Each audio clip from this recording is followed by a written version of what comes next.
Hello, let us continue our discussion on results monitoring and evaluation. So this is part 2 of our video lecture on this topic. Okay.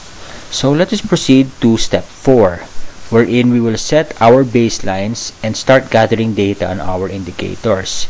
So we already, in our examples, we already identified some outcomes and also the indicators that we will be using to measure those outcomes.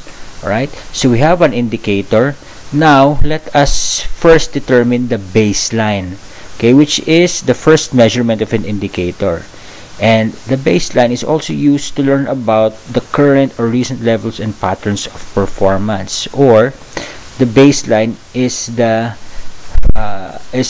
current status of any specific measurement that we want to take. So let's take an example. So you see this picture, right? So I'm using this picture to illustrate one example.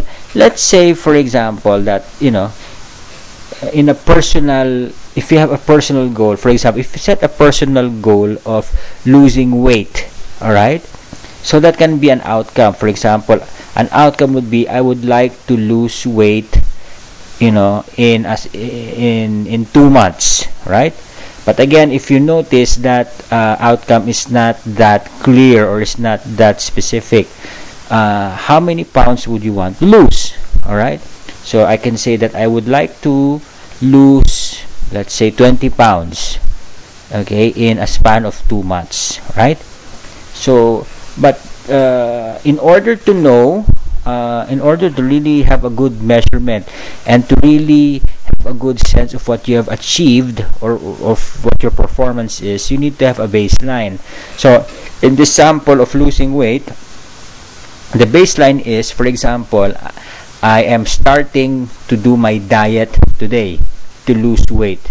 So the baseline here is, what is my current weight, or what is my weight now? All right, let's say that the baseline weight is, my baseline weight is 170 pounds.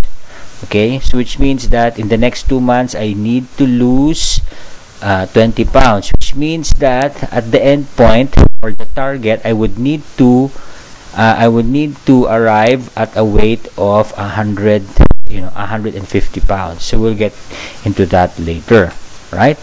But in doing baseline studies for your monitoring and evaluation, of course you need to ask several questions. You need to get data for this. And where do you get the data? What will the sources be? Okay, will the sources be primary or secondary? So again, when we say primary data collection, it means that you yourself or your team will collect the data. If it's secondary, it's data coming from other sources. And for example, whether or not you would do primary or secondary collection of data, what methods are you going to use to get these data? Who will collect it?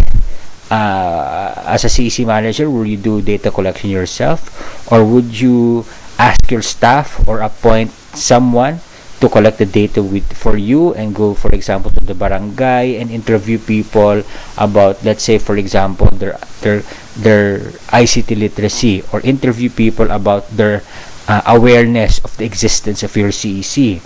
And how often do you need to collect your data? Okay, and you need to also look at the cost implications and the difficulty in collecting the data. I mean, for example, if you want to collect the ICT literacy in all barangays, of course, some of the more far-flung barangays would be more expensive to get to, and it might also be difficult to get to, because maybe some of the far-flung barangays in your municipality are in a mountainous area, or maybe in another island, so you need to take a boat. So who will then analyze the data once all of these data will come in and you start collating them? Who will analyze that? Who is going to be capable of analyzing data? Okay, and once you've done the analysis, who will report the data? So is this going to be your responsibility as CEC manager to report the data, for example, to people who will use the data? For example, you would want to report the accomplishments of your CEC in terms of raising the level of ICT literacy, who will use this data? Would you need to report this to the mayor so that the mayor will feel that the CEC is really a very important service that is provided to the community? Okay, so you can also use a table like this. This is just summarizing the different aspects of doing baseline data collection. So I return to the sample indicator, for example, about raising ICT literacy level. Here, the sample indicator is the percent increase in the ICT levels of your users. So you put it here. Let's say this is indicator number 1. So you need to fill out information on where your data source will come from in terms of the baseline. So for example, where can you get the data about the current ICT literacy level in your municipality, right? Is it available? Okay, and if it's secondary data collection, you have to ask the people who have the data, how was the data collected? What methods did they use? Did they use interviews? Did they use focus group discussions? Did they send out questionnaires, an example? And who will collect the data, frequency, cost and difficulty, and etc. Right? So this is a good way to really systematically look at your baseline information. Right? So in identifying your data sources, in using your indicators, one, you need to collect only the data that is intended to be used. Alright, so for example, if you want to collect data on ICT literacy, you need to think that is it important to also collect data on basic literacy? Okay, which is, basic literacy is different from ICT literacy. Okay, do you want to use that? Is it going to be useful for you? If not, you shouldn't collect data that you don't need to use, right?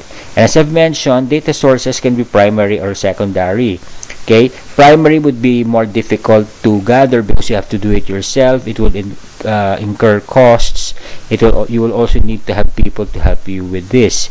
Secondary data collection is a bit easier because you just collect data or information that was already done in previous researches or was developed by other people. But you have to be careful about using secondary data